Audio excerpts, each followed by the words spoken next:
Show. Do it. Hey, everybody, you are watching the Break It Down show. Now, this is John Leon Guerrero, along with Pete A. Turner, the producers of the show.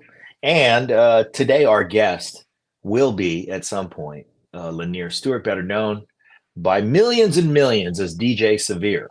Now, he is arguably one of the people who has access to the most ear holes of any live entertainer who's out there. Of course, there are the great big worldwide acts, but for a guy who has a perch from which he plays, Right. he gets the attention of roughly 4.5 million pairs of ears during regular season baseball. Now, that's a number that jumps up during postseason, of which his team, the Los Angeles Dodgers, are very often a part. Now, longtime listeners / viewers of the show will know that DJ Severe is our homeboy. So I'm loving up our homeboy, and a lot of our viewers have heard all of these stats and seen him before. But he deserves to be loved up in many ways, and we're going to talk about some of those ways if he dials in. So we have him on appointment. He has not yet dialed in. He's trying to get it now. He's just having a little bit of trouble. That claim that we make that he is the most listened to live DJ in the world, the universe. That I don't know where else you could go. If you were the traveling DJ for Formula One, maybe, because there's 500,000 people a weekend. And if we did 22 weekends a year, that's a lot. But that's what it takes. Like that kind of access. And I don't know that they travel with a DJ. You just hire those guys local, right? But maybe. Yeah, maybe. I mean, you have a package like that. But again, we're talking about the level of entertainment value that is calculated to the point where, Formula One, arguably the most precise sport of all of them. Yeah. And so naturally they would get that right. And so we don't know what the inner workings of the DJ environment is for the guy who provides the music around the Formula One course. Turn your phone that way if you can. There you go. Yeah. What up? Let's give him a minute to pull it together. Yeah. There he is. You're behind the wheel, man. Where are you driving? No, he's still trying to get squared away. All right. So while he's trying to get squared away, we're going to continue to talk about him. In the live environment, he's responsible for creating the entertainment vibe and inspiring the cheers of 56,000 people at a time in Dodger Stadium. And he does that throughout the regular season and the aforementioned postseason, of which the Dodgers are perennially a part. And in doing so, he's managed to garnish himself not one, but 2 World Series rings, and provided the musical backdrop for what many people will say this year was the most historic season in baseball in this century. So for both providing musical context for entertainment value for Dodgers fans and ballpark viewers, also inspiring the players to bring their best, because that's the thing. I believe he just pulled up at the Ivy for a lunch with Danny DeVito is what it looks like he just did. Take you off. He decided to stop short before he hands his keys over to the valet at the Beverly Hills Hotel, because they have a brunch buffet the day before Thanksgiving. And he happens to like the brunch buffet there in the Eggs Benedict. What's up, man? Can we hear you? Can you hear me now? A little bit. Yeah.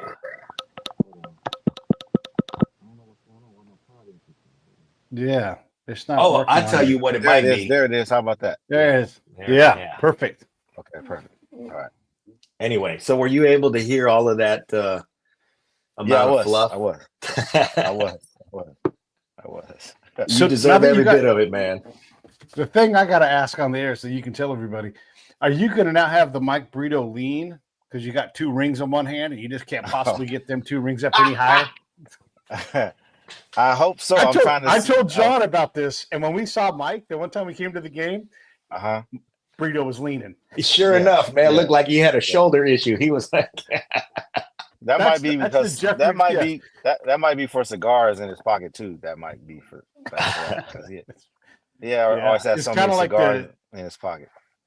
It's like the Jeffrey Leonard of ring having, just like, oh man, just the arm swung so hard. Yeah, before we get to the nuts and bolts of this historic season and the baseball part of it, I have to ask because I wasn't there. What was because we brought up Mike Burrito, what was the tribute environment, celebrating the passing of Fernando Valenzuela this season?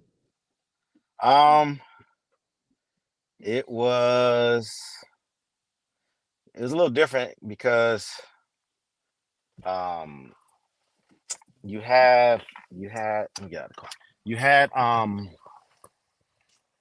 had the way that it was kind of happening and nobody kind of knew what was going on, and all of a sudden you got the word that he passed.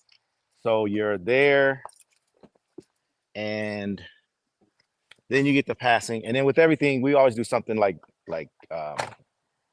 we always do it big and kind of over the top, and we've gotten used to it because we already did Vin, we did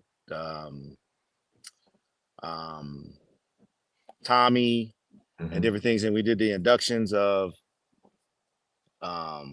like them to the Wall of Fame. But this one was different because you didn't have any time to prepare. You gotta make time to prepare, and then the way that he kind of like left out of the booth and then like didn't really tell anybody, so it was kind of like hush hush and a lot of stuff behind the scenes, and then what's going on, and then maybe this, maybe that. So then it was ironic because I actually went into the stadium one day to talk about some other stuff I was just getting ready, and I was meeting with one of my bosses, and then as I was walking out, he's like, Fernando just passed, and I'm like, oh, okay. So then I was exiting out, and then I kind of went out into the hallway, and I was just kind of thinking about it, and I go, okay, because it's almost like you were like, okay, you kind of like prepared for that, but then you weren't prepared for that. And I talk to Fernando like every day. I see him just like, hey, Fernando, like he's sitting there, he'd be on the phone. There's a fist bump. And so you get that, then you start going over everything that you normally do when we celebrate somebody. So you say, okay, I know it's gonna be probably gonna be this, probably gonna be that. But then you stop and you think about the iconicness of it for the Latin heritage at the stadium. So this is kind of like a different thing. And you start saying, okay, everybody loves Vin, everybody loves Tommy, but like this is gonna be like on a different stage as far as the Latin community. So this is gonna be different from what we normally like do. So you kind of wait and see, and you kind of wait to see how they play it out, and then you get the script and you go, okay. And then you add now, and then this one's not gonna go just be one day. You can tell this is like gonna go on because we're now in the playoffs. And then when you see the irony of like we playing the Yankees last time we beat the Yankees, it was Fernando Mania, so the timing of all that. So you start tying all the other stuff into that, and then you kind of like know visually how it's gonna look. But you still don't get prepared for it because each time you do something like that, there's a different pressure from the show portion of it to create the best memory that you can. So you kind of sit back, and then I go into kind of prepare mentally, musically what I'm gonna do or what we have to do, but kind of wait to see how it goes. Because you have your typical music that you're gonna play, but then now I start trying to think, okay, what stuff that I know Fernando liked, so I can kind of do like kind of tailor make my own thing if it comes to it. So you see the script, and then you start getting into it. Then you get into it, and you go, man. Then you start thinking about when you walk back into the press box. Then I start thinking about the memories, like different things. I talked to Fernando. In fact, Fernando's telling me one time, he's like, Amigo, you never asked me for anything. I'm like, yeah, I never asked you for anything. I have a signed. I think I asked a couple people to sign something. Like I had something signed from my girlfriend's dad, but I never really thought he would not be there to get and never like press. So I just kind of saw him, and he's like thinking the surrealness of it. Like I was talking to Fernando like pretty much like every day. But for him to say, "You never really asked me for anything," you know what I mean?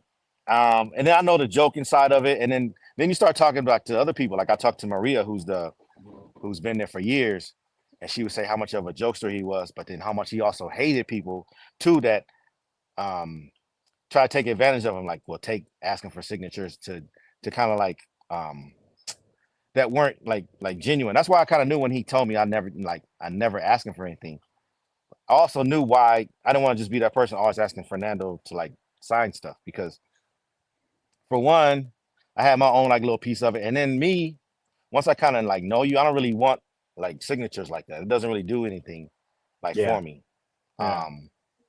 Because I mean, what am I gonna say? Okay, I'd rather enjoy the fact that I know I can fist bump him and have a conversation with him like that. I mean, and it's different. It's even like Rick Monday. Me and Rick Monday, I talk baseball with Rick Monday, and he always gives me compliments. So there's a different thing of sometimes when you become friends. Now, Oral, talk to him every day, but Oral's always like, hey, anytime you need something signed, like you come to me. So it's different. But I like to ask him about baseball, like different things. My memorabilia that I really like have is really based off of friendship. Like I have a signed Kershaw, I have a signed Mookie Betts, and I have a signed Freddie Freeman. I have a signed Justin Turner jersey. But I have relationships with those people. Yeah. So like those are just those that once I get my house, those are gonna go up. But it's like I also want to get a like I want to get a Gavin Lux, even though that's not a big name, but me and Gavin have a special relationship. Me and Freddie says he'll sign anything for me. So I'm not just like autograph seeking for the sake of it. Like I want it each time I have a relationship with like different people, like kind of like what that means like to me. So they're just it makes it mean something. It makes it mean something because I say I have conversations. Like somebody might be like, well, why'd you have a Gavin Lux sign like jersey? Well, I mean, me and Gavin are friends. You know what I mean? Like me and JT are friends. So it's like, you know, and then me and Mookie, we have not a tight friendship like Justin Turner, but we have when he sees me, like I have like this gift now that someone made for me because on the We Won the World Series YouTube thing that's going out, there's a spot of Mookie seeing me on the float of the parade and kind of like pointing, and someone turned it into a gift for me. So it's like that's how me and Mookie is. Mookie sees me and he fist bumps me and then we like say what's up. So it's different. But I like to have my relationships with these people that mean more than like kind of like a signature. But for Fernando to tell me that one day, like that's my favorite memory of Fernando. Like, amigo, you never asked me to sign anything, da da da da. And I always tell him, I'll just tell him, like, man, I can see you're kind of to yourself. And I just know, like, I know the stories of people asking him for too much. But I also get it. Like that's Fernando. You know what I mean? But Fernando was very private. Like he didn't, before the games were over, or he would sneak out. That's kind of ironic how when he left the press box that day, he didn't say anything to anyone. That's just classic Fernando. Like, but for him to like, I guess they say he left in the middle of the broadcast. You know what I mean? That's not classic Fernando. But he normally slides out because everybody's looking for Fernando. There's so many people standing around looking. Is Fernando in there? And I would say no, he left already. You know what I mean? But he was never around like after like it. But that was just classic Fernando, just to slide out like that. You know. But that's he was a Mexican who mastered the Irish goodbye. Oh yeah, he just slid out, and then nobody knew which door. I never like normally I know which door people leave from.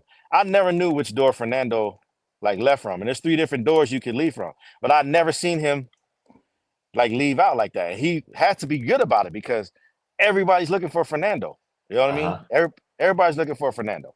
So and he always slide out at the right time and be gone. But that was my favorite part of him, like kind of like him saying, amigo, you never asked me for anything. You know, you never asked me to sign anything. So, you know, there's 2 things about that. Number one, of course, he meant it as a compliment because he knew that your friendship with him was genuine. You weren't trying to take advantage of him. Right. But number 2, maybe he was trying to signal you that, hey man, I'm not gonna be here forever. maybe, you know, if you want something for your family or you want something to hang as a Yeah, keepsake for you, you know, yeah, that he would offer it up. yeah. I could definitely see that. And it just, I don't know. And I think that's what happened with me. I got caught up in thinking he was going to be there forever like Because that's what we he, do. because that's what we do. And it's like, people were saying something about the weight loss, but I just thought he was eating better because I seen him. Like, I didn't see him like drastically. I just saw it over a period of time where he was like, okay, skinny Fernando, and he was still joking, still talking, and it was just kind of regular. He never, his voice was always the same timbre. It was always like low. So I didn't see anything like different with it. That's why when he finally passed, I was really curious to see what he had like passed away from, because like no one knew. But I mean, he was the same Fernando every day, and like it's funny for me to have grown up watching all these people and then have become friends with these people or have interactions with these people, and then like being part of their ceremonies to induct them into the honor, but then also being part of their memorials too is like kind of surreal for me, because you have Vin, you have Tommy, and you have now for like Fernando, you know. Yeah. So Well, I mean, you talked about Fernando Mania a second ago. We were at prime age to be right in right, the thick of Fernando Mania. All of that was happening when we were in, like, you know, all three of us right, being approximately the same age. We were in elementary school when we were playing right, Little League baseball. This was happening. right, right. And I Yeah. think that might be the first sort of mania that starts off the Yeah. mania type of thing for anybody. You know what I mean? There wasn't that many Yeah. there wasn't that many manias before that. You know what I mean? And Not in our lifetime. yeah, not like that. I don't even know when I don't know when it got like kind of like, I guess, pegged as a mania. I think that was kind of a new thing for back then, because I don't think anybody had seen anything like kind of like that before. You know what I Yeah, mean? So, that was a cultural movement. I mean, right. maybe Joe DiMaggio, you Yeah, know, maybe something had like that. something akin to that in the Right. Italian American community, but man, it was like if you were around then, it didn't matter what team you Right. rooted for, even if you grew up rooting for a rival. If you, as I did, Right. if you were any kind of Latino, Right. you couldn't help but love Fernando, root for Fernando, you know, and he was really something special. But also Even that candle. the dichotomy of that is the the at that time the Dodgers weren't the biggest like in the Latin community, because they had torn up. I mean, the story behind Dodger being there and all the people that were displaced Yeah, for putting that Chavez stadium there. Ravine it. Mm-hmm. You know what I mean? So they didn't have the best reputation amongst the Latin American community, which I know there's still some people that are hard pressed to like, they don't really root for the Dodgers like because of that. You know what I mean? But for him to come in and part of the mania and then kind of like either displace a big portion of that to help rebuild like around that's major too. That's another part that people don't really talk about, and rightfully so, because this, you know what I mean, it's not it rubs some people the wrong way, but and rightfully so. I mean, I guess if that's the way that they feel, but that's also the dichotomy in that. You know what I mean? And in him coming along at the time, kind of like taking over baseball from the Latin community, which to me, that's the biggest fan base of like the Dodgers 100%, and the biggest like supporters of it. You know what I mean? And to see what it represents, like to them, I don't take that lightly when someone says, "Oh, I understand when they say I'm looking for Fernando," or like, "See, you see the Valenzuela jerseys." You gotta take that serious. You know what I mean? Yeah. That's like, because even for me, like Fernando, like my favorite players is Dusty Baker, Davey Lopes. Those were the ones that like resonate with me. So for me to talk to Dusty Baker, I know what that is. And when we honor Dusty Baker this year, that's why I was like, okay, yeah, this is me, because Dusty Baker, Reggie Smith, Davey Lopes, you know what I mean? Like Bill Russell, those are like my core guys that I grew up kind of like watching, you know. Mm-hmm. So, but yeah, I think we did a great job, which we usually do. And then also you start thinking about there's in the job when you work for the Dodgers, a lot of the teams don't have that many iconic players to really that you really can celebrate that way, even in their passing or whatever they did. So you have to take that into context too. A lot of teams don't have that much rich history that they can like celebrate, and then have to honor that person like that. So it's an honor. Very true. The other thing for those viewers out there who don't realize that when we're talking about the LA Dodgers, we're not just talking about a team. We're talking about the team that is from the world's capital of entertainment. Right. So, like you said, hey, we get the script, we review the script. You just blew past that. But most people don't realize all that goes into the entertainment of a baseball game.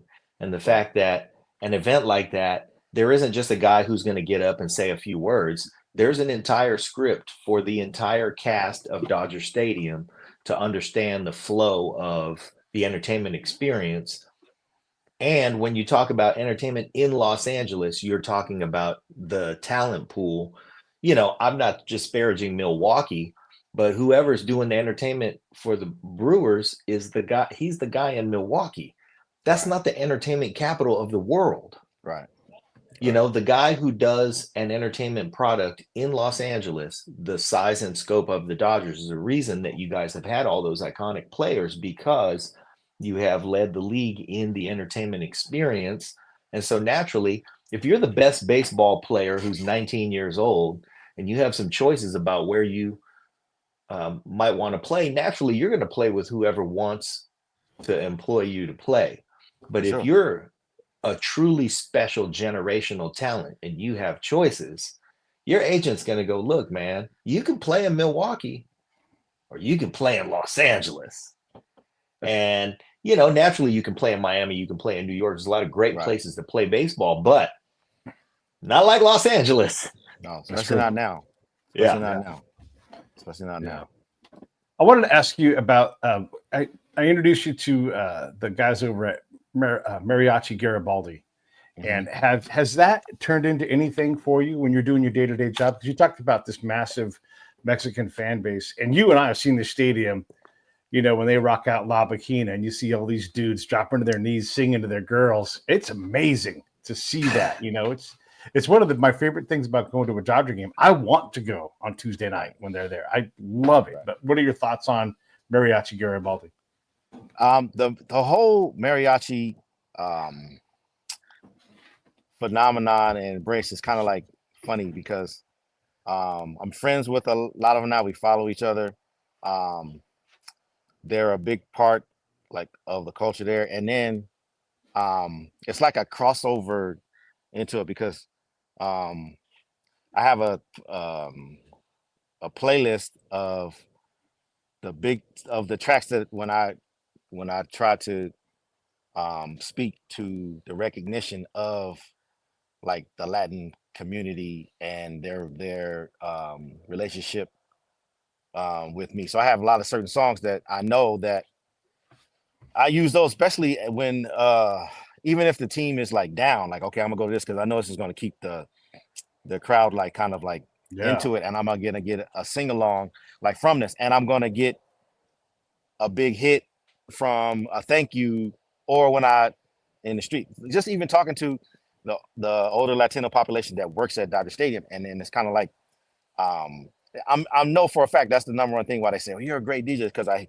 play those type of songs like Los Tigres, different things for them to kind of kind of represent them, to show kind of sort of the representation of it. So the mariachi culture is different because I've learned how to in a flow with them, know what they're kind of gonna play, and then kind of be able to kind of reference it and then add my specialness to, or add what I can add to it. And even with the story with Kendrick Lamar and the singer that he saw at the Fernando celebration, and then him taking it and incorporating that in her, it's kind of that's a great story, you know what I mean?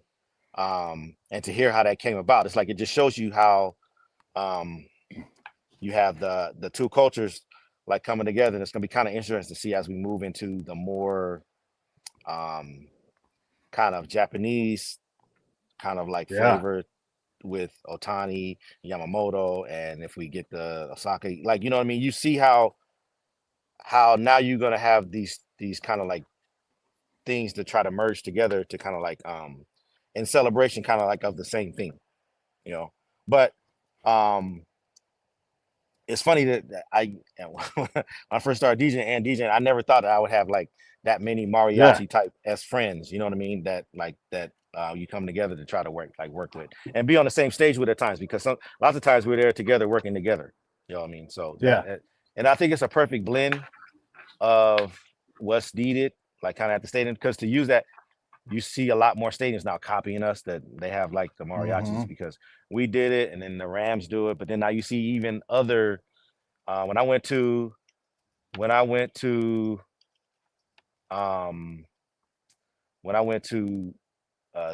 New York, I think the Yankees and the Mets, they both had mariachis.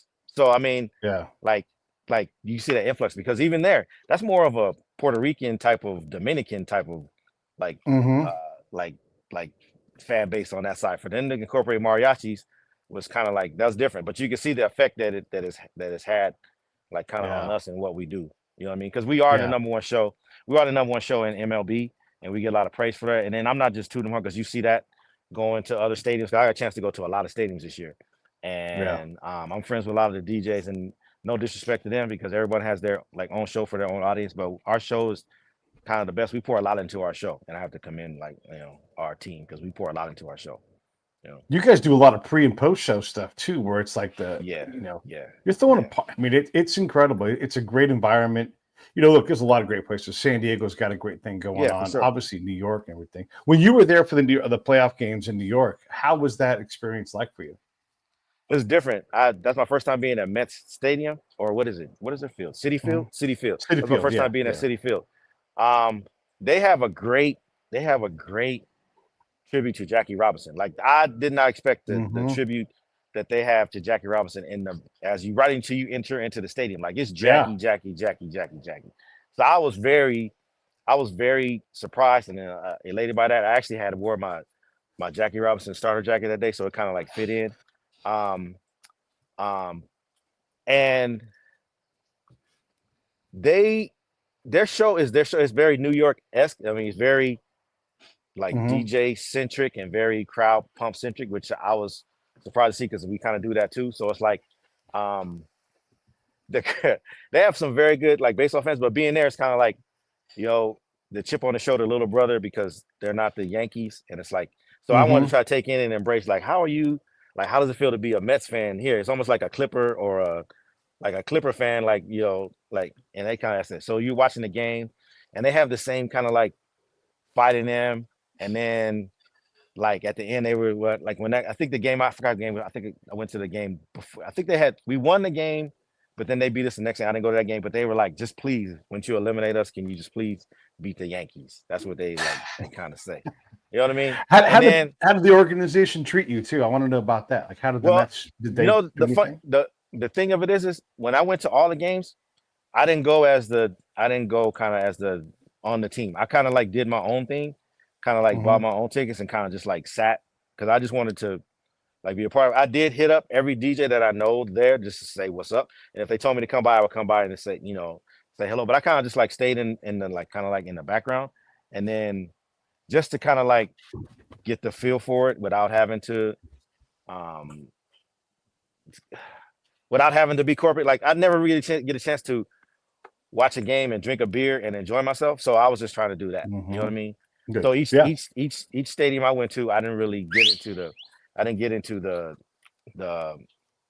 well, I'm the Dodger. I just kind of like went as a thing. Now, of course, I'd have conversations with people, because I did wear my ring and different things, and then people. So then you start see what it is. But the thing I remember about the Yankees, the Mets, after we won the game, you walk by, and then their whole fan base, they're not really in your face with it, but as you walk by, you hear "fuck the Dodgers." You know what I mean? And then you turn around, and then you don't know who like said it. So it's like they won't get in your face, but they kind of like wear it. But they are true like baseball fans. But they get on their players, like they start like complaining. So that's the one part I wanted to see definitely about New York baseball. But yeah, they're not in your face, kind of sort of, and they do have congratulatory like compliments for you at the end. But yeah, they walk past you. I got about 6 of those. Fuck the Dodgers. You know what I mean? So it's like whatever. Or fuck no, actually, it'd be fuck LA. Fuck LA. You know what I mean? So it's like short. Yeah. You know what I mean? But yeah. And then transversely, you go to the Yankees, and so like by the time we get to the Yankees, we're up. Like, and it's like, so then that's a different thing. And so now you get to kind of stares and kind of like looks, but then you win that game or you lose that game. We lost that first game. And then so they're like, not tonight, not in our town. They talk a bunch of crap to you, and it's like in your face. And then you got to walk out of the difference between you walk out of the Mets. There's nothing around City Field, so you're just like to your Uber or to your car. There's nothing around it. But you walk out of Yankees, there's all those bars right there. So they're partying and doing whatever. So you have to make this long walk to get to your Uber. So of course they're talking head to you, and not tonight, and da da da. They kind of in your face, and you kind of like, got to restrain yourself. But they're like, yeah, not tonight, not in our house, da da da. And it ain't over yet. So you just go, okay. All right, cool. And then you come back like the next night and we win it. And then so you're like, oh man, we just I couldn't first of all, you can't believe we win it. You just like won it in their house. Like, cause you start telling yourself, like, how? Like, never in my life would you think, okay, first off, it's iconic, like to play the Dodgers and the Yankees because everybody wants that series. And then you win it actually in like New York. And you're like, okay, so you have to take all that in. Then you walk down. Because a lot of employees are there, and they sent us a text message like, okay, if you're here and you're an employee, walk down to this section. We're gonna kind of like celebrate together. So you like make this long trek with all the other employees down to the field, and it was like long. It so many levels because we were at the top because they put all the employees at the top. So it's like you make this long trek, and then it's just all Dodger fans, and you're going through like the session, and everybody's let's go Dodgers, and you have all these people that you see it at work, and they're plus ones. And you're like, man, so everybody's kind of like shocked because like you just beat the Yankees in Yankee Stadium, and that stadium cleared out. There was no like hardly any Yankee fans, and the ones that were standing around, like the workers were still there. They were cool, but you got a lot of congratulations. Like a couple people told me, congratulations, you guys were the better team. Like you guys really beat us, which was good to hear, But as you come out, that city is cleared out. They like. I've never seen it. They didn't even go to the bars at night. So it was like, and then it could have been because we were in there for like so long, but they didn't feel like partying. It's like, what is his name? Nicholas Totino, the guy who's on all the like, Adam Sandler movies. Like I follow him. I actually met him 2 seasons ago when he came to see when the Yankees were here, and he was there early, and I went down to take a picture of him because I'm a big fan. And I follow him all the time and hear him complaining about we can't be doing this and doing that and da da. And it's like. That's also an added thing, like because the Yankees fandom is crazy. They think that they're supposed to win, and it seems like now we're turning it into the new Yankees with how we're just signing everybody and spending the money and don't really give a damn, and we just taking like whatever. It's almost like if we do it right, we're ready for like a run of hopefully like 3, 4, 5, 6 more. You know what I mean? Like a good I mean, so. That's it. That's kind of very surreal to beat the Yankees in Yankee Stadium, and then like the players we have and to see us keep adding players is almost like we're turning into the new Yankees with our payroll because we don't care about spending money. We just don't want to give you years, but we'll spend money. Like I wouldn't be surprised if we get Soto and Teoscar. You know what I mean? That's just like kind of how we do it. Yeah, it's crazy. I love that stuff about how you. Doing your DJ thing. This is kind of like we talked about originally up in your perch, but realizing the power of those sing-alongs, right? But they're in Spanish, and you're like, let's rock that. I mean, that's cool. And I got to tell you, like, I speak shitty Spanish, so I sort of know what they're saying. I sort of know these songs, but the vibe jumps, right? And you're doing your job, like, it's so good. So I love that you're figuring that out, and now you're going to crack the code on the Japanese side. Man, it's great. Yeah, but it's funny. The Japanese, they're more on, at least for me, like they're more on the American culture. So it's not like really, what I mean? They want to, because even when they do it, most of the stuff is like hip hop, and that hip hop. They want to party like Americans. They want to, they want to party like Americans, and their hip hop is like it's. I'm still trying to learn it and figure out where it fits into what I'm doing. But I mean, Latinos want to party like Latinos and bring everybody into what their culture is. Exactly. They're proud of their ability to party. They're proud of their ability, and they have a different nostalgia with what they what they do. And it's like learning, like when I do quinceañeras, it's like learning the bandas and the norteñas and cumbias and whatnot. the cumbias and the bachatas. You know what I mean? And then like knowing like which ones that they want, and then trying to have a mixture of those like together. Oh, and then the Fernando song was Musha Shula. That's the song that he. That I used to. So when we were big on, whenever we do Taco Tuesdays, I'll do a Taco Tuesday like kind of like mix, which would rotate around. And one day, Efren, who sits next to Fernando, he texts me. He's like, "Hey, Fernando asked you to play Musha Shula." So that's another memory I have from Fernando. Like, so that's like, if I play Musha Shula, that's for Fernando. So he asked, that was a song he wanted me to play. Oh man, that's nice, man. It's nice to have that. That's something special. Yeah. How is your Spanish? Poquito, but yeah, I can. Because if you wanted to, you could pass for Dominican. You could say you were. I know that's what happens. Most people at the stadium, especially like the older ladies that work there, they come to me, they start speaking like Spanish, and I go, okay, poquito. So I try to listen to, like, first I go poquito, poquito, and then once, if you slow it down, then I can figure it out. You know what I mean? Yeah. But so I'm getting there. I can figure it out, but you gotta like kind of go slow. I don't want to put the pressure on myself, like, but I mean, I get the right words in it, but sometimes it's so much Spanglish or like slang or like different things. It's kind of hard to like kind of catch up to it. You know what I mean? But I do all right. So the thing about going on a championship run, though, I don't know how much you think about this, but I think about it on your behalf. The thing that struck me as I watched the ascension of the team, the historic season, Ohtani entering the 50-50 club, all these things that happened this year. And, I'm aware of the seriousness with which you take providing the musical backdrop at the stadium. But, there is some bleed over into that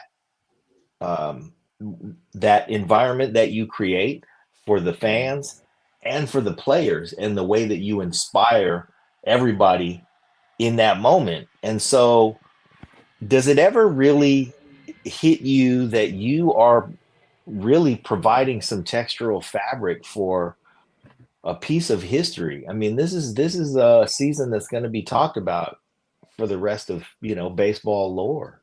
Yeah. It does normally, but this year it didn't. I'll be honest with you, this season was my most hardest to DJ this year. There was so much pressure going in that that this team was put together. Like, this team, everybody was just, we were like, as a family, we were like on edge, like trying to create different things, trying to figure out, trying to get it done. Like, I was talking to a coworker the other day, and the only way that this, like, I had during playoffs, and I have someone asked me what kind of shoes I'm wearing. It's raining here in Ontario today, so I have my Jordan 10 rain boots on today. So it's like, even if it's raining, I have or it was raining, so I have my Jordan 10 rain boots. But there was so much pressure. I had to tell myself during the playoffs to slow down the pressure so I could enjoy being in the playoffs, because there was just a lot to try to figure out. Okay, fan engagement and energy for the team, and the team needs this and this, that, and the other, and like different ideas coming from like different places, which you welcome, but like it kind of threw me off my square like a little bit. Like, okay, well, what, like, because normally I'm like loosey goosey and I figure out and I'm trying to find things, and also there's a lot of pressure because people don't believe it or not, but right now there's not that much music to draw from. Music is trash right now. There's not enough stuff to go and get, to be new, to be fresh, to be whatever. And then like the mainstays for me that I try to, if people don't realize, I have a pattern in which I do. Like, I'm always going to play an old school song. I'm never going to leave out whatever. But sometimes it might be a deeper cut for me, a deeper funk type of cut that I might play. So it kind of took me off my square and kind of like my rhythm, because now I was more into not being so over the average music fans, like music ability. So I had to kind of like not dumb myself down musically, but kind of like think more of the more stadium friendly like type stuff. That was kind of hard for me to do because I had worked so hard at training myself to find the newer stuff to kind of like do different things or get different. I always pride myself when people say, "Man, I'm always shazamming the songs that you kind of like play." So I Yeah. kind of had to figure out my way to slide in my different things, keep the crowd like into it, keep representing like what it is, but also stay true to what the DJs give me compliments for in finding those new tracks, but also being able to navigate around not finding the tracks because there's, like I said, the music now, man, it's not. And then for something like that, when you need energy, nobody's producing anything with like energy. You know what I mean? Wow. So you go to like the list, and then like you'll go to like some of the playlists of the songs that are still popular. There's still songs from like 3 years ago that are on like the iTunes playlist. So you really didn't have. And then no knock on the DJs, but most DJs are making edits right now where they're recreating like the songs. And it's like they're putting edits to songs that I don't think need edits. You know what I mean? Like I never want to hear Earth, Wind and Fire like edit. Like you don't need to mess with those songs. But then Yeah. and then you start then people are taking 3 and 4 songs and putting them on together. And that's confusing the fans because you go somewhere, they think they're hearing one song and then it has the lyrics of another song. And it's like no knock on the edits. But to me, that's just was like I couldn't really use that because it was more like confusing. So it was rough, and it's kind of like I didn't get I'm saying I got like writer's block, but it just was like a struggle to kind of predict, read some minds, and then kind of come up with what would work, but also keep what I bring to the table to keep like the respect for like what I do. But like I said, it's like it's working against you right now, and I don't think like other than the new Kendrick album, which is great and which is kind of like helping out like a lot. There's not really that much to go on to create to figure out. It's the same type of stuff. I think everybody's getting stagnant, and I don't know if that's due to the record labels or due to what's out there, but it's just like there's not a lot of creativity out there. No knock on what's that, because music is whatever. And I'm not trying to sound like the old guy who doesn't like anything, but you know what I mean? Like I try to reach back, see what my kids are listening to, and then like kind of like go from there. Yeah, but you have a thing that you're trying to do at the stadium. And it Yeah. just sounds like whatever mood the creation universe is in right now, it's not partying at the stadium. They're not giving you a whole lot to go on there. No, they're like I would say the music right now is like depressing and not really giving you anything. Like, you know what I mean? Like they're big on the 77 BPM, but trying to rap like really fast over it, and it's like not helping like things. So it's like, but I will say the beautiful thing about music of the day is like a lot of in the clubs is 90s and different things. So that's kind of like waking back up that type of good vibe. So that helps out in the clubs, but it's just like not like stadium-esque. I do this, I'm lucky enough to do this vinyl night in this really exclusive hotel up in Santa Barbara, like probably 2 times a month now. And it's all vinyl and I get to just play. It's not really like it's not really a dance floor, it's just a lounge. So I just get to kind of play music. So it's making me go into my vinyl and then go into my playlist that I normally play and make sure I buy every vinyl like from that just to kind of get like their reaction. So that's kind of like I like where music is from a club point of view, at least like the people who you get to entertain at the clubs, because you know now that's about playing like more of the music that they haven't heard in a long time. So this answer went in a direction I did not anticipate, man. But I like it. What on vinyl night? What are some highlights on vinyl night that you've been spinning lately that really? I was so busy. I was so busy with the playoffs. I didn't get it, but I was shout out to my guy up in the Bay, Greedy Records. He gets my vinyl for me. So I hadn't been able to do it like the last 4 times. I had to have somebody fill in. So I was giving him everything that I wanted to have on vinyl, and he would send it to me. So I had like all this new vinyl sitting waiting for me. So this past Friday was the first Friday I could really rock it and use this new vinyl. But I had Redbone that I had been wanting to play. I had Chocolate Milk that I wanted to kind of like play. I finally got some like Barry White. I had to find my Hall and Notes and just like all that stuff like that. Like, and this is the first time I've able to like, so when I first started, I was nervous about it because I had two vinyl suitcases, not the crates. And so I loaded them both up, but I did not know it was in it because I hadn't spun vinyl in so long. So this Friday was the first Friday I went in there confidently. I didn't take my laptop in the room. I took my because if someone makes a request I could usually dip to my laptop. But I went in with confidence. Like I made sure my crate, I went with one suitcase. This gig is only 2.5 hours. So I did my homework. I went in with one suitcase and I left my laptop in the room because they gave me a room at this hotel. So I was like, I'm going in and I'm going to force myself to work out of this one crate. But I had filled it up with, I had forced myself to fill it up with so much stuff on the rhythm that I want. But like I said, I couldn't wait to play my Redbone. I couldn't wait to play my Fly Robin Fly because it's that type of stuff. So it's like, you know what I mean, into the Hall of Notes. But I wanted to gear my vinyl case to albums that had 4 or 5 different tracks on it that I can play. You know what I mean? That's how you do a vinyl night. That's how you get by on a vinyl night. You know what I mean? You need the density. You need the density. Yeah. You can't have, now you said Redbone and I got Come and Get Your Love. Yeah. And that's one. I don't know 4 others on a Redbone album. No, Redbone. Look, after you Come and Get Your Love, Redbone, that's it. You Come and Get Your Love, and then Come Get Your Love. That's it. That's it. Okay. That's right. You made an exception for Redbone. You make an exception for Red. Yeah, that's one of those where you go in. It's the same thing as like for what Fat back. So stuff like that. Like in like my and one of my favorites in my case is my Boss Gags, my Lowdown, because I want to get to that.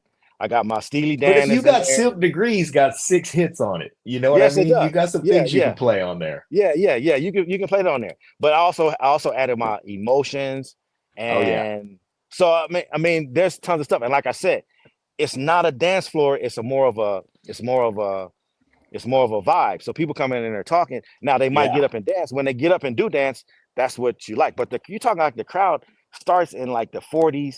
48 group of 40 and goes up, so they're in there, and it's in, like I said, it's in this exclusive hotel, and there's like people paying a lot of money, like so it's like you're just more like background, but you're still making them party. You know what I mean? If they want, it's a party, but it's a vibe. So in Emotions, you can play you can play Best of My Love if you want, but you can also play Flowers. Exactly. You can also play Flowers. You know what I mean? And then you have your Diana Rosses where you get Upside Down and I'm Coming Out, and then you have your Donna Summers, and you'll have your Steely Dan's where you got 4 or 5 on that one. You know what I mean? So I needed it to cater so I could climb up BPM, so I could start at 100 and go up.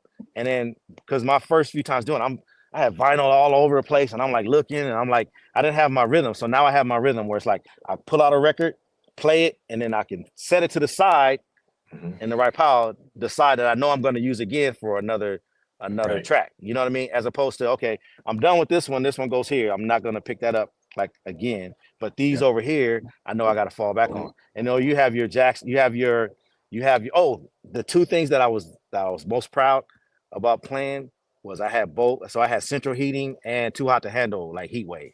So so it's like having those to go to that, you know what I mean? And it's like it's such a vibe. You get to play the intros leading into the songs without having to like snap.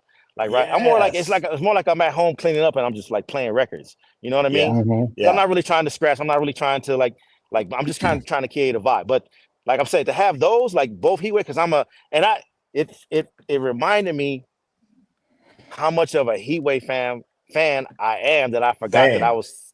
You know what I mean? That to have those, and I'm thinking, oh, I forgot. You know what I mean? Because Heatwave does something to me every time I play Heatwave. And you can play all of Boogie Nights. You can play all of Boogie Nights, all of Boogie Nights. If you still got Ain't No Half Step, you have so much like to play on Heatwave, and even the deep cuts. The thing I like about this room, the deep cuts are, if they're funky enough, they'll still create the vibe in the room. You know what I mean? So that's what. So I'm just trying to create my like. If someone books me for a party and they're like, oh, well, we're doing 70s, 80s, I just wanted to create my vinyl crate to be able to handle like that. So I don't need my laptop. So I confidently go in like, no, there's no laptop here. My laptop's in the room. You know what I mean? All vinyl, and you can still specialize. Yeah, in it's still vinyl. specialized. Yes, yes. And I want to open up. I think that's a fad, not a fad. I think that's more of a trendy thing that people are going to start doing is Mhm. throwing vinyl parties. And I want to be prepared for that because I'm telling people, not too many people are going to be able to rock a vinyl party. You got to be at least in your 40s and your 50s because the young cats, they're not going to go out and buy the vinyl to do a vinyl party. They're not going to invest the money in, nor do they know what to invest in. So Right. I think that's the new wave of kind of like trendy parties, and it might carry me for a while. I really trying to get prepared for that. Like I really want to do like I really get pumped now when somebody says, "Hey, can you do a vinyl party for me?" Like, yeah, because I'm ready to go.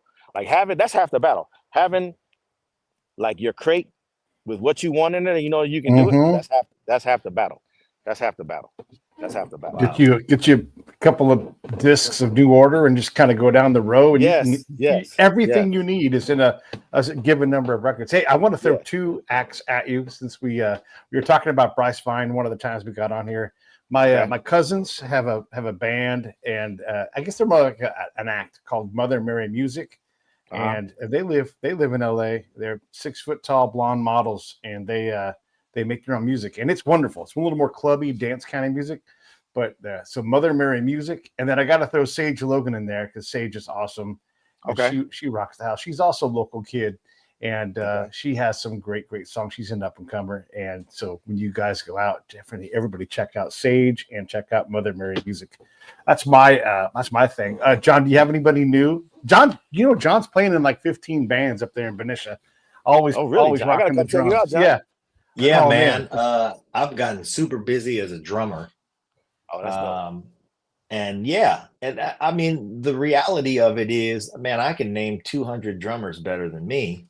Right. But, like you, I am attuned to what's happening on the dance floor. And I have a very specific focus on what my responsibility is to the band and to the dance floor.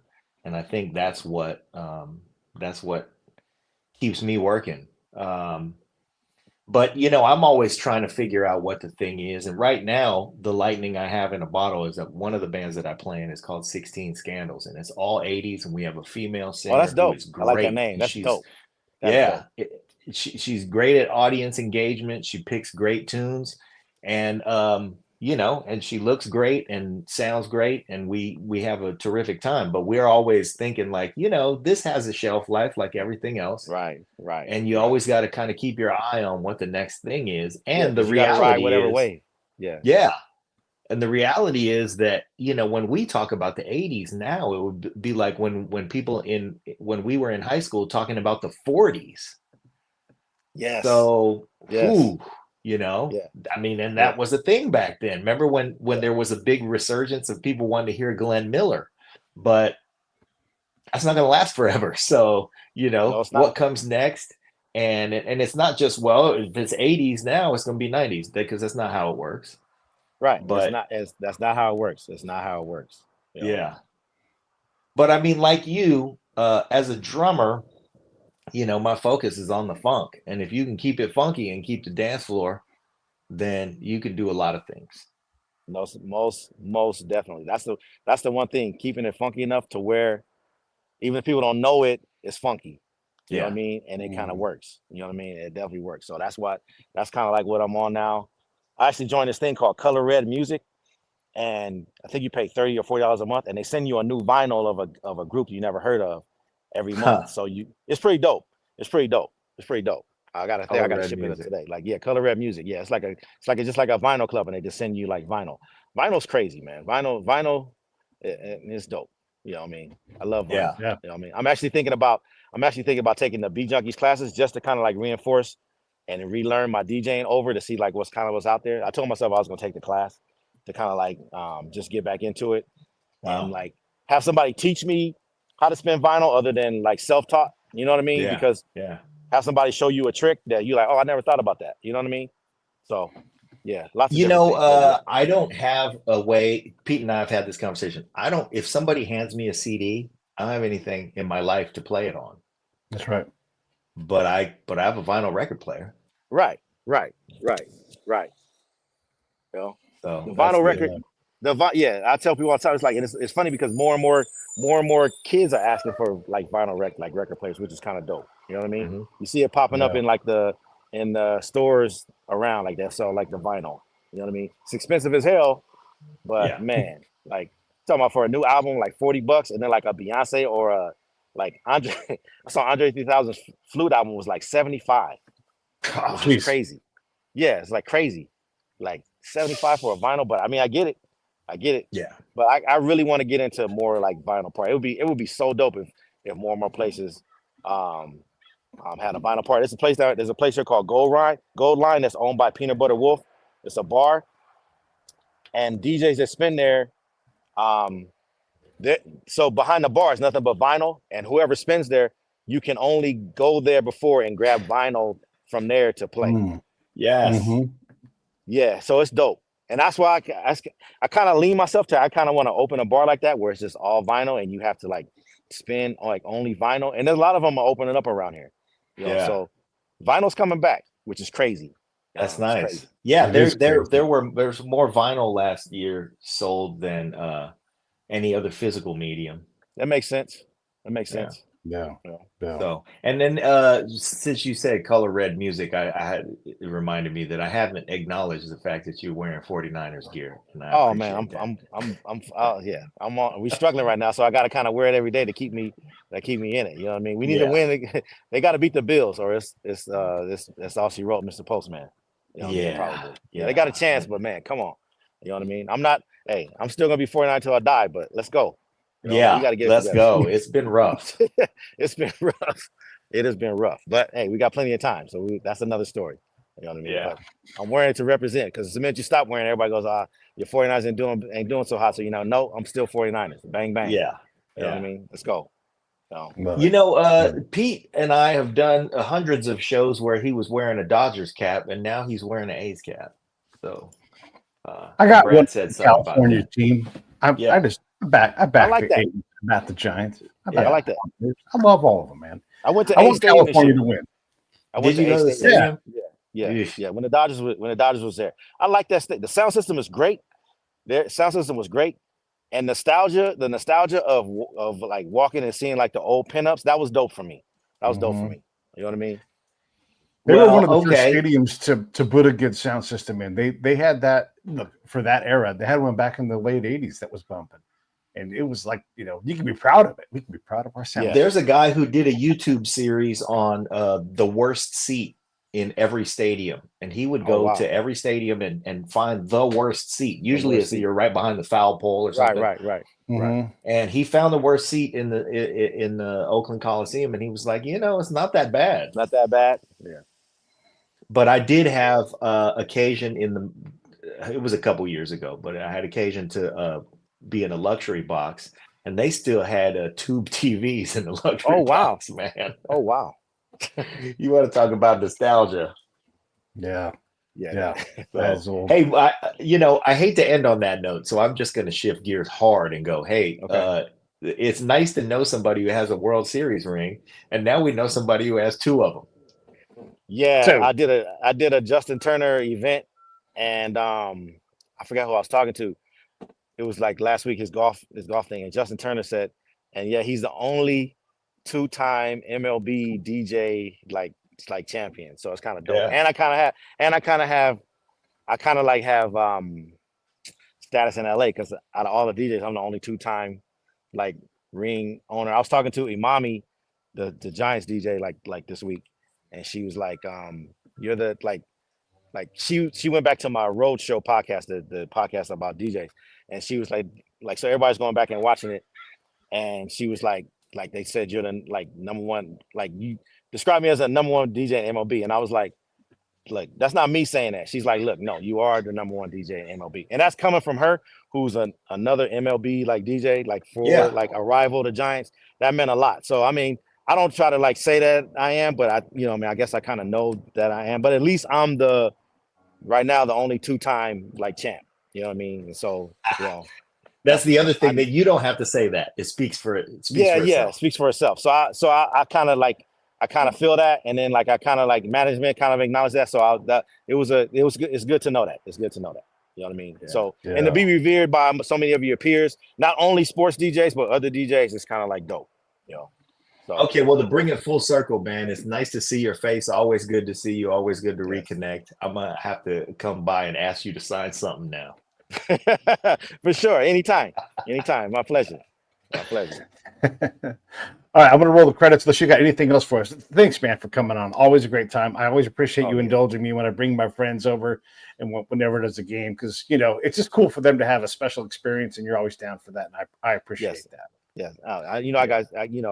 I got love for you guys. Anytime, anything you need, I got you. Don't worry about it. We got to get a vinyl party going. That's what we got to do. Yes, we do. That's absolutely what we have to do. Yes, we do. We do. All right, stand by. Hey, thanks for watching the show. I really appreciate it. Right here, you can subscribe. Please do that. It makes the show grow. Hit that notification bell so you know which incredible guest is coming up next. Down below is the PayPal link. You can put a small subscription in. That is an enormous help. All that money goes right back into the show. And then right up over here are the next episodes you should listen to, curated by yours truly. Thank you so much.